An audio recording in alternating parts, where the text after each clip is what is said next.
O Egito está localizado no nordeste da África, em uma região conhecida no passado como Crescente Fértil. Apesar dessa designação, ocupa um território predominantemente desértico. A maior parte do país corresponde ao deserto da Líbia, e apenas 5% do solo é utilizado para a agricultura. Hoje, as terras estão concentradas nas mãos de grandes proprietários, que preferem produzir algodão para o comércio externo a gerar alimentos. No tempo dos faraós, porém, o Egito tornou-se um celeiro de grãos. O que permitiu que o Egito se tornasse um celeiro de grãos na antiguidade foi a existência do rio Nilo. A respeito desse rio, afirmou o historiador grego Heródoto: o Egito é uma dádiva do Nilo. Apesar disso, o Egito foi resultado de condições naturais favoráveis, o rio Nilo, e do trabalho humano, pois foi o homem o responsável pela construção das obras de irrigação. O povo egípcio logo aprendeu a se utilizar melhor das cheias periódicas e, por meio de grandes obras hidráulicas, realizava a drenagem dos pântanos e distribuía a água por meio de diques e canais. Desse modo, se desenvolveu no Vale do Nilo uma economia baseada na agricultura irrigada. Os egípcios cultivavam trigo, cevada, linho, papiro, legumes e frutas. Criavam bois, carneiros, cabras, aves e porcos. Além de garantir a sobrevivência de pessoas, animais e plantas, as águas do Nilo eram cortadas por barcos que asseguravam a ligação permanente entre as terras do sul e as regiões pantanosas do delta ao norte. Por esses motivos, os egípcios reverenciavam o grande rio como uma divindade protetora, e suas cheias, embora por vezes destruíssem moradias e afogassem homens e animais, eram vistas como uma bênção divina. O Egito surgiu a partir de pequenas aldeias independentes, chamadas de nomos, que deram origem ao Alto Egito, ao sul, e ao Baixo Egito, no norte, que foram unificados por Menés, o primeiro faraó.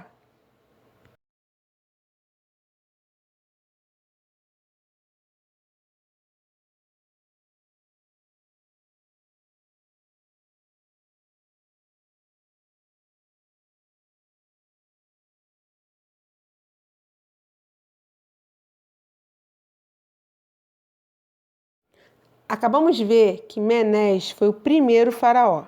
O faraó, além de ser rei, ele é um dos deuses do Antigo Egito. O faraó, ele era assessorado pelos funcionários públicos, pelos altos militares e pelos escribas. O faraó fiscalizava as obras públicas e comandava o exército. Ele também exercia muitas vezes funções religiosas. Sua participação era considerada fundamental nas cerimônias destinadas a assegurar a vitória nas guerras ou a garantir que as cheias dos rios não fossem insuficientes ou excessivas. A história do Antigo Egito é dividida em 3 períodos: o Antigo, o Médio e o Novo Império. As pirâmides eram túmulos dos faraós e de sua família. Somente o faraó e sua família? Sim. Ter uma pirâmide não era para qualquer um, porque era muito caro.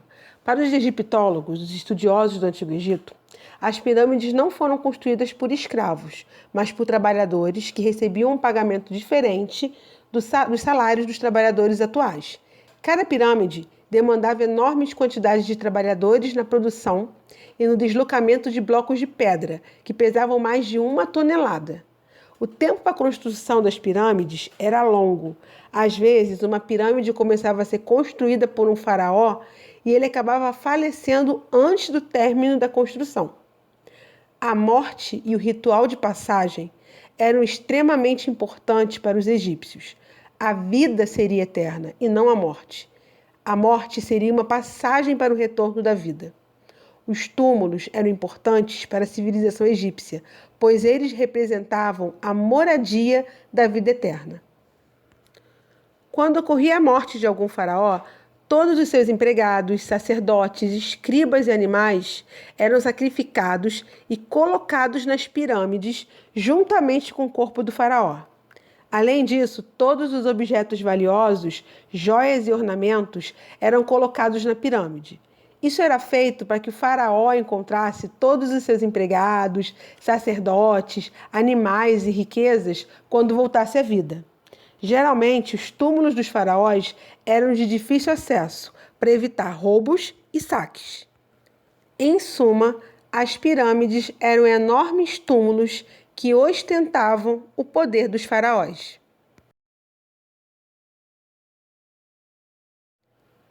A religião no Antigo Egito dominava todos os aspectos sociais egípcios. Era politeísta, cada localidade possuía seus deuses.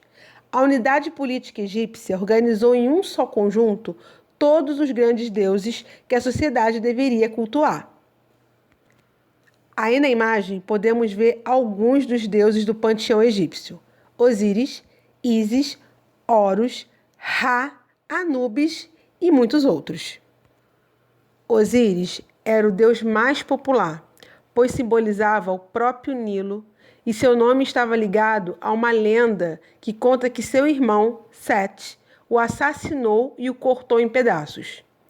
Depois, Ísis, mulher de Osíris, carinhosamente conseguiu reunir cada parte do corpo do esposo e as enfaixou.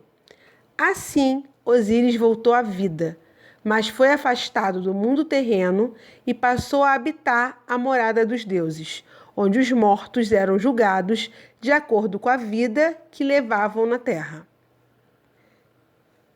Vem dessa lenda o costume de embalsamar os mortos. Falando de embalsamar os mortos, vejamos agora os rituais funerários que ficaram famosos no Antigo Egito. Os egípcios praticavam a mumificação, pois acreditavam na vida após a morte e na ressurreição. Para os egípcios, a alma iria voltar para o mesmo corpo, daí a necessidade de preservá-lo. Esse ritual auxiliou no conhecimento de anatomia, pois ao praticar a mumificação, os egípcios conheciam como era o corpo humano por dentro. Logo após o falecimento, segundo a crença egípcia, o indivíduo perdia acesso a todos os prazeres e regalias que desfrutava em sua existência terrestre. Para recuperar seus benefícios em sua nova existência, a pessoa era conduzida pelo deus Anubis para se apresentar ao tribunal de Osíris, local em que sofria uma avaliação de seus erros por outros 42 seres divinos. Antes do início do julgamento, era entregue ao falecido o Livro dos Mortos, onde obtinha as devidas orientações de seu comportamento durante a sessão a ser realizada. Para que recebesse a aprovação das divindades, era necessário que o julgado não tivesse cometido uma série de infrações, como roubar, matar, cometer adultério, mentir, causar confusões, entre outras coisas. No auge do julgamento, Osíris pesava o coração do falecido em uma balança. Para que a pessoa recebesse aprovação, seu coração deveria ser mais leve que uma pena. Caso contrário, o indivíduo não poderia entrar no Duat, uma espécie de submundo dos mortos, e sua cabeça era devorada por um deus com cabeça de crocodilo. Sobek. Processo de mumificação. As múmias eram preparadas por sacerdotes especiais. Utilizando facas afiadas, eles primeiro removiam os órgãos internos do corpo. O fígado, os pulmões, o estômago e os intestinos eram colocados em recipientes denominados vasos canopos e sepultados com a múmia. O coração, tido como centro da inteligência, ficava no lugar. O cérebro era em geral descartado.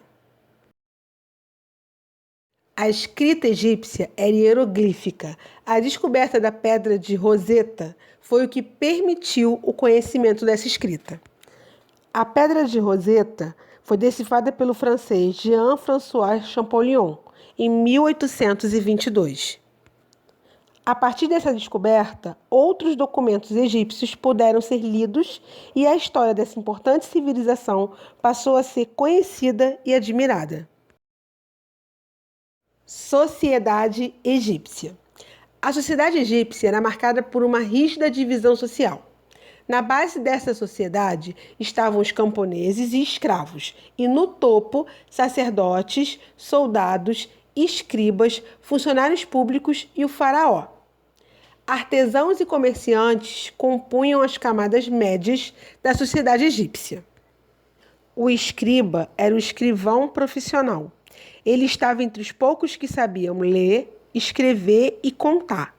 Ele controlava a cobrança de impostos, a classificação dos valores de todas as propriedades, a contagem do número de trabalhadores do reino, a organização das leis, a fiscalização das atividades econômicas e por outras importantes funções públicas. Na imagem, podemos ver a pirâmide social do Egito.